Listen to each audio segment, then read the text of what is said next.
Alors, c'est quoi l'empreinte carbone de ChatGPT? C'est la grande question, non?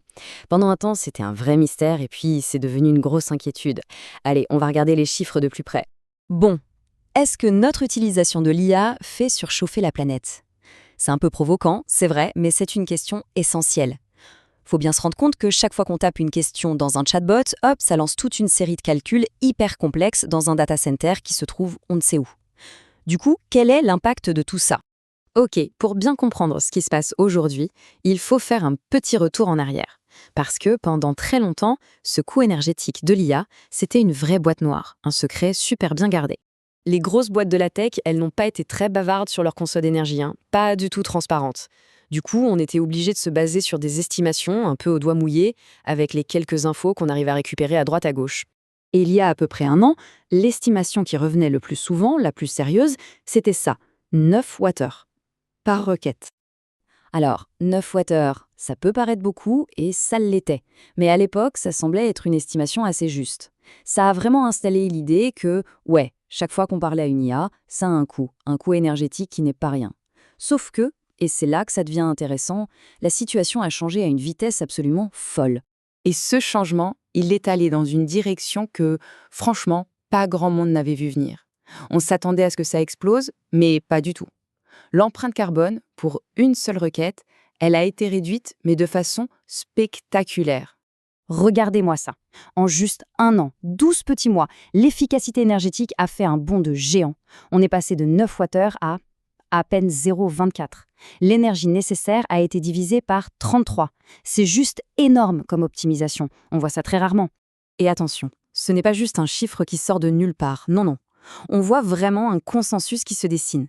Que l'on regarde chez Google, chez OpenAI ou même chez les chercheurs indépendants, tout le monde commence à s'accorder sur des chiffres qui sont bien en dessous de la barre symbolique du 1 Wh. La tendance, elle, est limpide.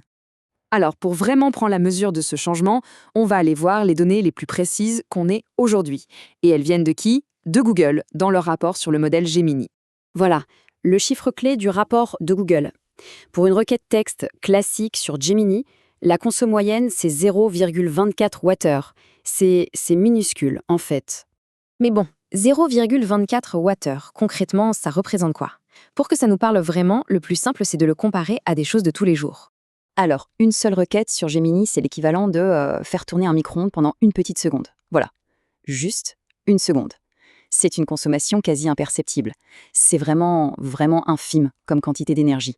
Allez, une autre comparaison pour la route, c'est l'équivalent de regarder la télé pendant seulement 9 secondes. Pour donner une idée, il faudrait faire plus de 200 requêtes sur Gemini pour arriver à la consommation d'énergie d'une seule heure de télé. Donc, même si on est un gros utilisateur, l'impact reste vraiment marginal par rapport à nos autres habitudes numériques.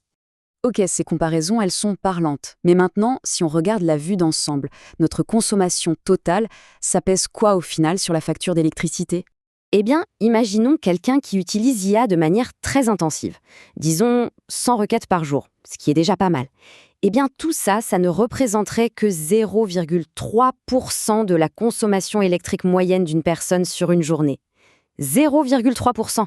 C'est littéralement une goutte d'eau dans l'océan de notre conso global. Donc, le point vraiment important à retenir, c'est ça. À l'échelle d'une personne, l'impact est vraiment marginal. Pour la plupart d'entre nous, utiliser une IA est en fait l'une des activités numériques qui consomment le moins d'énergie. C'est assez contre-intuitif, non?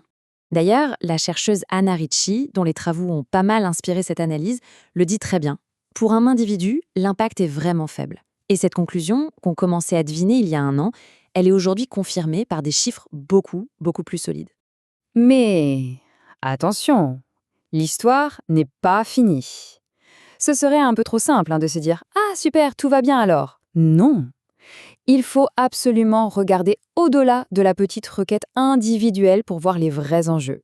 Parce que le chiffre de Google, aussi précis soit-il, il ne montre qu'une partie du tableau. C'est la pointe de l'iceberg. En fait, il mesure ce qu'on appelle l'inférence, c'est-à-dire l'énergie pour répondre à la question. Mais ce calcul ne prend pas en compte l'énergie absolument colossale qu'il a fallu pour entraîner le modèle au départ. Ni l'énergie consommée par notre ordinateur ou notre téléphone, ni celle du réseau Internet. Bref, il manque de gros morceaux du puzzle. Et c'est là qu'un concept économique super important entre en jeu, l'effet rebond. qu'on appelle aussi le paradoxe de Jevons. L'idée est toute simple. Quand une technologie devient super efficace et donc pas chère, qu'est-ce qu'on fait? On l'utilise beaucoup, beaucoup plus. Et voilà le vrai enjeu. Le problème, ce n'est plus le coût d'une seule requête, c'est l'explosion du nombre total de requêtes. Parce que si des milliards d'appareils, de systèmes, se mettent à utiliser l'IA en permanence, juste parce que ça ne coûte presque rien, alors là, la demande globale en énergie, elle, risque de monter en flèche. C'est ça la vraie question au final. Une requête, c'est minuscule, d'accord? Mais quel est le coût d'1 billion de requêtes? D'1 trillion? On n'est plus sur un enjeu individuel, là. On est sur un enjeu de système. Comment va-t-on gérer l'empreinte globale d'une technologie qui va être partout, tout le temps? C'est vraiment là-dessus que se joue tout l'avenir énergétique de l'intelligence artificielle.